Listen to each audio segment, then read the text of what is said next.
Então, enquanto os irmãos visitam aí, eu vou tomar uma água aqui.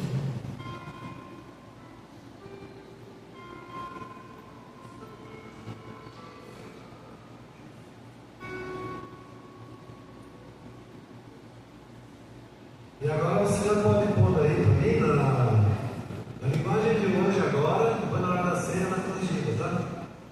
Agora na linguagem de hoje. É Marcos 10, 45 é a palavra de hoje.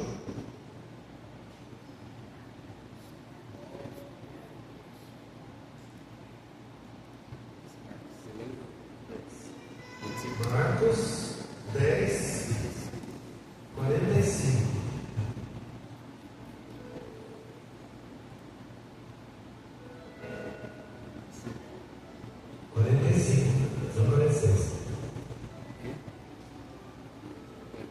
A palavra de Deus diz assim, irmãos: porque até o Filho do Homem não veio para ser servido, mas para servir e dar a sua vida para salvar muita gente.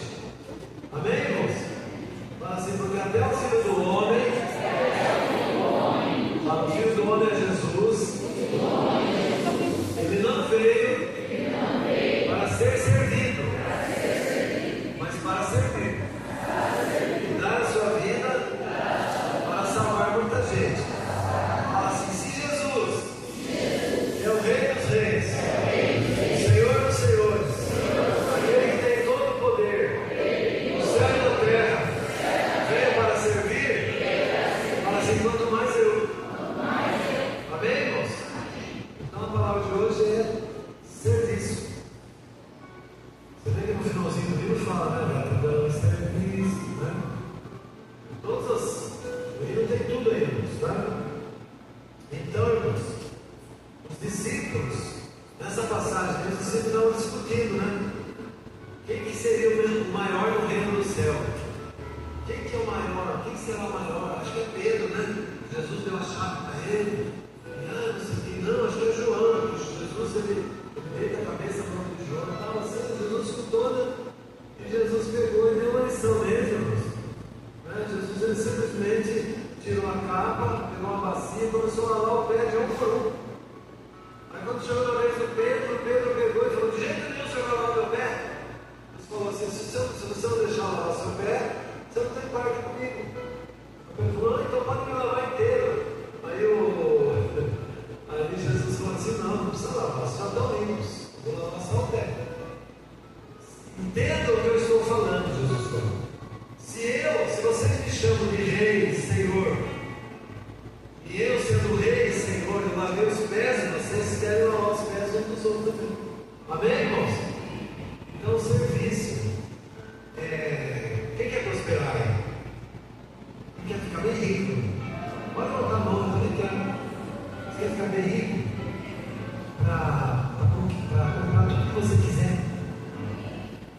Comprar tudo que você quiser. Por que você vai ficar rico? Para comprar tudo que você quiser. Não é verdade? Se eu botar para comprar um carro, você não vai comprar um. Vai comprar um. Não vai falar para você. Não é verdade? Então aprenda, irmãos, a servir. Por exemplo, ontem eu estava conversando com uma pessoa que não é da nossa igreja, é de um outro ministério, e ela estava perguntando para mim a respeito dos dons, que lá na igreja que ela saiu dessa igreja, uma igreja grande, e foi para uma outra igreja grande também. Nenhuma das duas é a nossa. Mas ela gosta muito dos meus conselhos, e a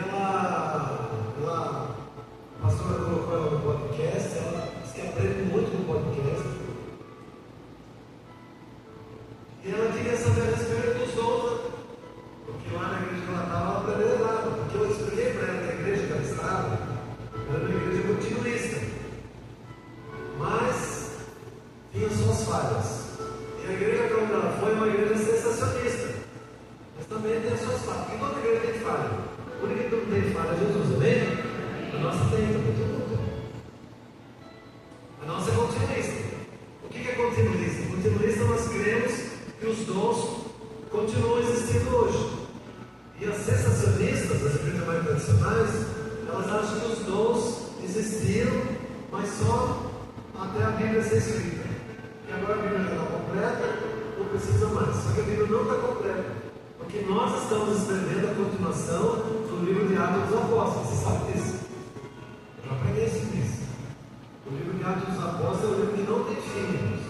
A igreja está escrevendo. Um dia a Bíblia completa, nós vamos ver lá no céu. E você vai ver você lá também, o que você fez ou o que você não fez. Porque a Bíblia ela não esconde nada. Ela conta o que Davi fez e conta o que Davi fez errado também. Conta? Ela vai contar tudo o que a gente faz. Tá? A Bíblia é boa por causa disso. É verdade.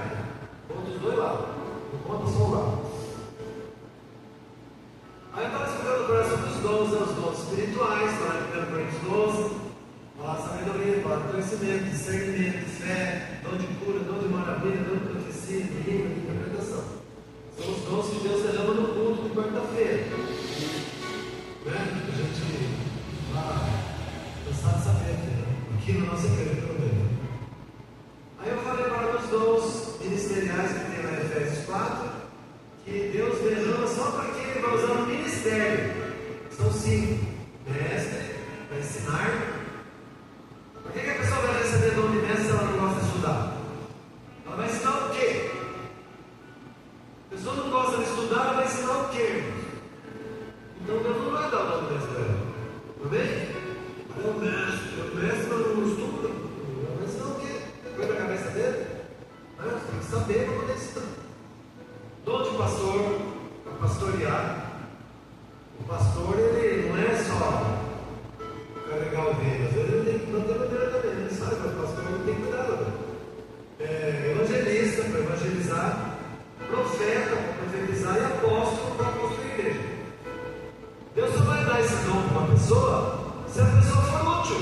A Bíblia não fala. Deus dá a cada um para aquilo que ele for útil.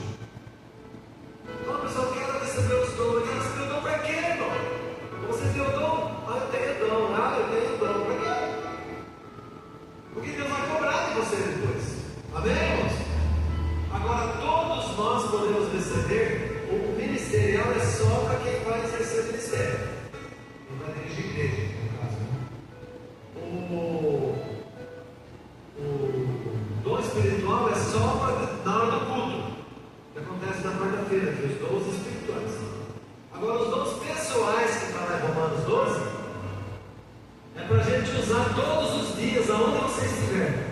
São 7 dias: profecia, ministério, socorro, governo, profecia, ministério, ensino, socorro, governo, misericórdia e exortação. Então eu quero falar para você por exemplo, dom de socorro. O que é o dom de socorro? É para você socorrer as pessoas. Eu sempre falo, quem recebe o dom de socorro fica rico.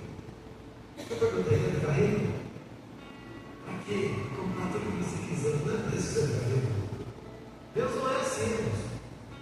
Deus não é assim, não. O homem é assim, o diabo é assim. Pode ver, ó, os empresários ricos aí, ó.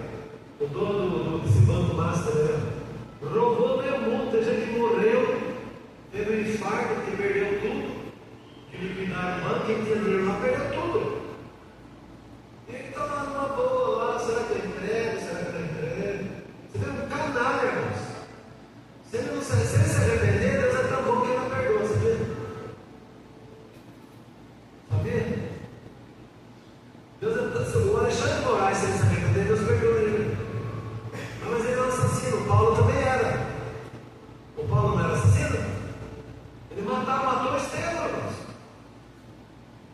E Deus perdoou. Deixou espinho nele, né?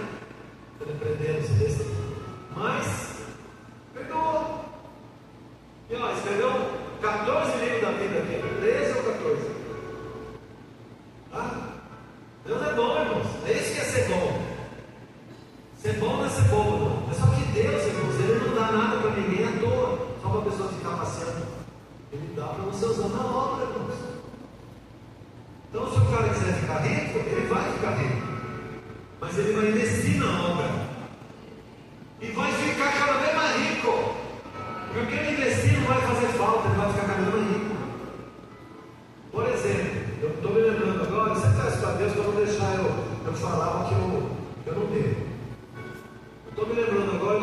pastor está lá em Portugal agora. Lá em Portugal, a família de Portugal foi embora ontem, né? O pastor português. Estão viajando agora. Já está na sua casa. Então,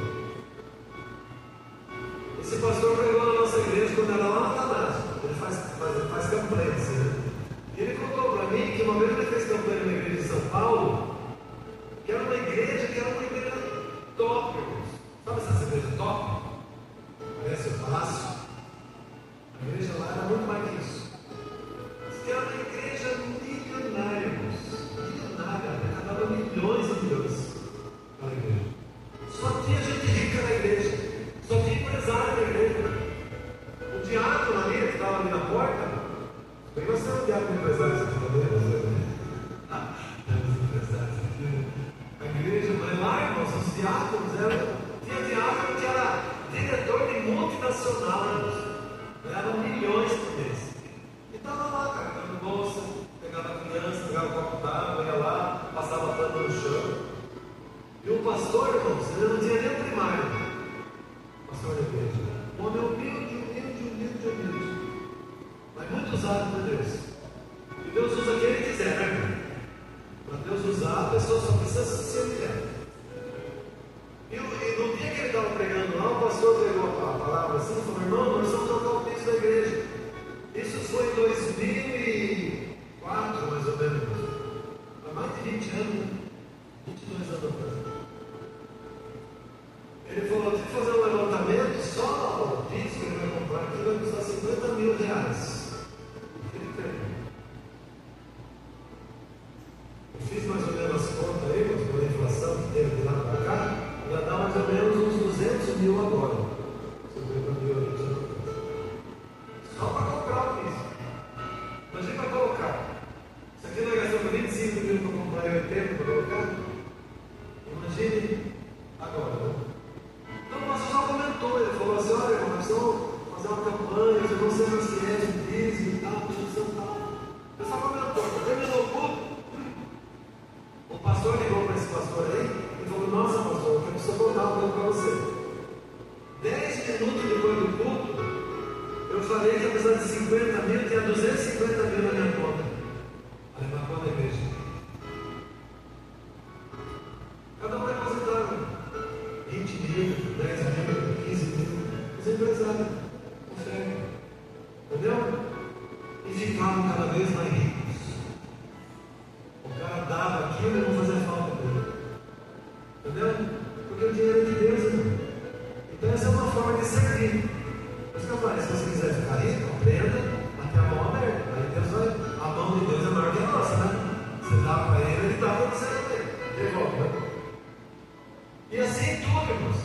A pessoa que tem o dom da misericórdia, ela tem que ter misericórdia dos outros, irmão. A pessoa deseja a morte dos outros, como é que ela vai ter o dom da misericórdia? Se Deus teve misericórdia dela, então nós temos que servir uns aos outros, irmão.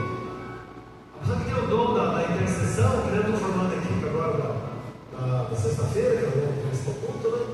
Mas quinta-feira tem reunião com o pessoal que vai trabalhar no culto de sexta-feira. Só o pessoal que vai trabalhar. Quinta-feira eu vou fazer a reunião. Sexta-feira da noite. Tem umas técnicas aí que a gente tem que estudar e tem que se dedicar, irmão. E a primeira delas é o jejum, né? Já coloquei jejum, mas nem mais jejum. Para quem ainda não está fazendo, né? Porque senão o diabo vem mesmo. Ele vem em cima da gente. Ah, mas eu vou ficar só orando. Vai do mesmo jeito. Entendeu, irmãos? A coisa é séria, irmãos. Nós não estamos aqui à toa, irmão. Nós não estamos ocupando espaço aqui na terra. Nós estamos aqui para fazer diferença. Amém? Aprenda a servir. Aprenda a servir. Tá bom? Vou ler aqui para você, para a gente encerrar. Então os discípulos estavam discutindo quem seria o maior. Jesus ensinou que a verdadeira grandeza do reino de Deus não está em poder ou status, mas em serviço e entrega ao próximo. Em empresas e igrejas líderes que seguem o modelo de Cristo não buscam ser exaltados, mas servir as suas equipes. Pais e mães que se sacrificam pelo bem dos filhos vivem esse princípio. Voluntários que dedicam tempo em projetos sociais exemplificam o servir de Cristo. Um gestor que prefere ouvir e apoiar sua equipe em vez de apenas dar ordens